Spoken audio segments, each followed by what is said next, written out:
our call to prepare help.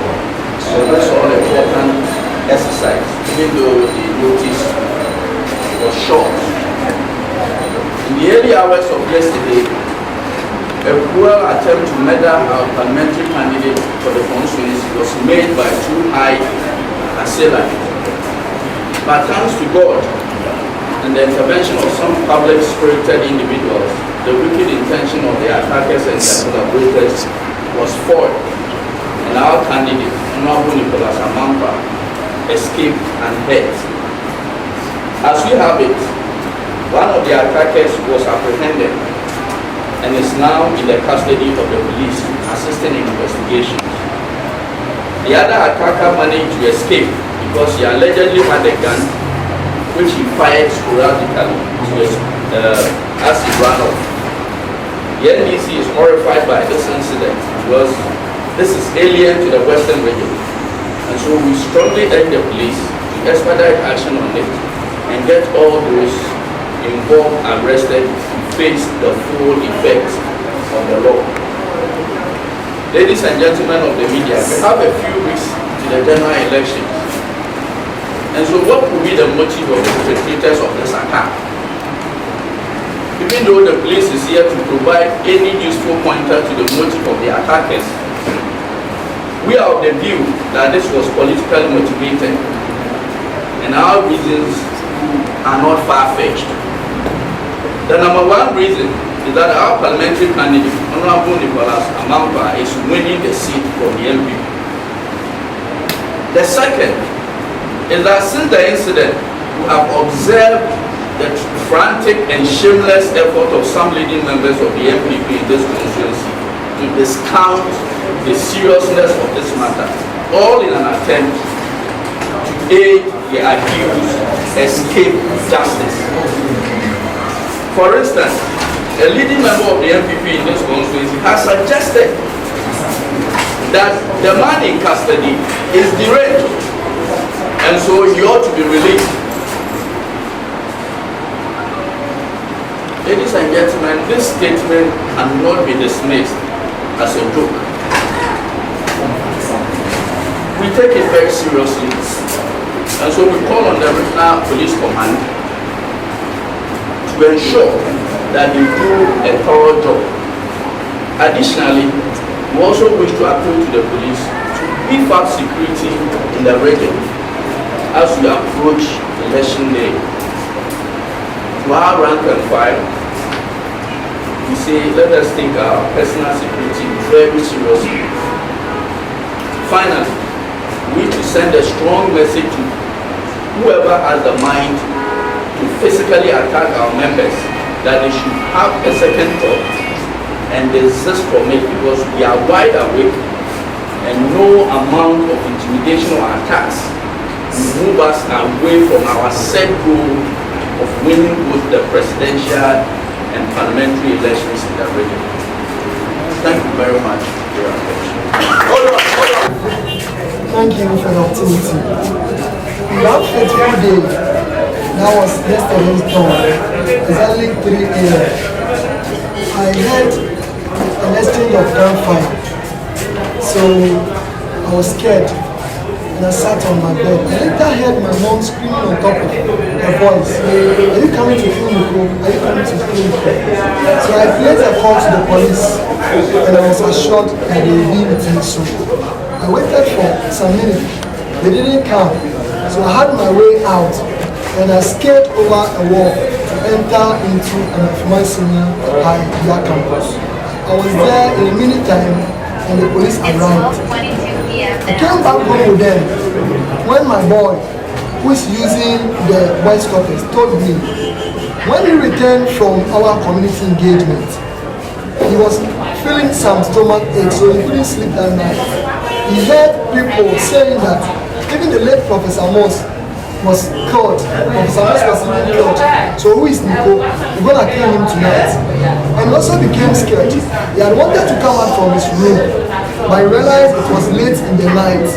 So he later heard people struggling to break our metal gate to have access to our door. He then placed a call to our boys around, and they came. When they were coming, those contractors or those people who were there to take away my life fired a gunshot.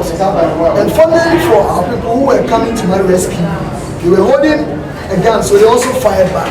And the other guy took on his heels. They were able to capture the one who was holding a stick, trying to break the door. He attempted running, but they told him that if he does that, they will shoot directly at him. So he gave up, and one guy attempted to get hold of him, was hit with a stick which he was holding. But he eventually succumbed to the situation, and the police brought the person to the police station. So that's what I can say.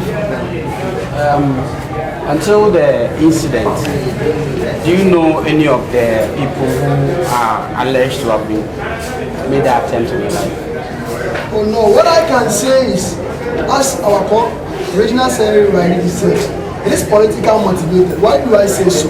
No, we'll come to that, but I want to find out those two guys who whether you know them are alleged to have attempted to take your life. Do you know any of them? I haven't met them before. They are not known in this constituency. Myself, I haven't seen them before. That's it. But do you have any issue with anybody? No, Amenfi East has been a peaceful constituency. And we know we are winning the election. Going into 2020 election, we have no problem with anyone. We are on our daily community visitation. But just a week ago, former constituency vice chairman of MPP and some party headers who comes from Amankwah were on information center to declare their total support for homeboy Honorable Nicholas Amankwah. And they explained why they're going to vote for Nicholas Amankwah, even though they are active MPP members. And immediately after their engagement with the community on that information center, a call was placed at the police station. So they were invited to the municipal police command that the Kokomo CEO's in-law, Atakaten, has reported them to the police, and therefore we went there to aid their bail. Afterwards, many people, they've opened a station called Asuna. Even a night prior to the attack, we were returning from our community engagement. I was chastised. They were directing people to my end. They were saying all sort of things, but we have been advised not to respond to them. So that's what I can exactly say. Why people are reading and we are convinced, and we are saying it's political motivated, because when the issue happened yesterday, the in-law of the Kokomo CEO, Atakatin, was there with his people. He would have not been the help of my able constituency executive members, the situation would have been bad. Meanwhile, nobody has mentioned his name. So we didn't even know what brought him there at that particular moment. So, let me ask you, how do you feel now? Do you feel safe? Do you feel scared? But it's just by the grace and the faith we have. That's why I'm even able to talk to you at this moment. Honestly, I couldn't sleep the whole of yesterday, but I know my God remains safe and will forever protect me. Going forward, we are going to take responsibility of our protection. And I would like to take this opportunity to tell our president, Amankwah Akropong, they promised to provide Ghanaians with 24/7 security. What is happening in the country is unacceptable. What is happening in the country is making even Amenfi East unsafe to live here, and it's not good to be said about this constituency. So our hope advanced in the security service. Yesterday, all the heads of the security unit paid me a courtesy call, and we are hoping and believe that action will be taken to serve as deterrent to those who have even decided to do such an evil to their fellow human beings. Do you feel safe? I responded by saying that I'm safe now, I feel safe now, and I said that by grace now I'm being able to talk to you. So to me, I'm safe, I feel safe and I feel comfortable because the Lord I serve remains safe. If not so, the story we are telling here today would have been different. So now I can say I'm safe. Your political opponents, we are told that there's a press statement from the NPP and they are trying to downplay, if you will, what happened. according to them, the guy who has been arrested is mentally deranged. What will be your response to this? As my regional secretary. No, I want your answer. And I'm coming. The case is with the police command, and we trust them to do a good job. But you ask yourself, what invited them into this issue? Nobody has called any name. Nobody is calling on them to. I think the right thing to be done is to come and even just consult us. But what has happened to me can happen to them.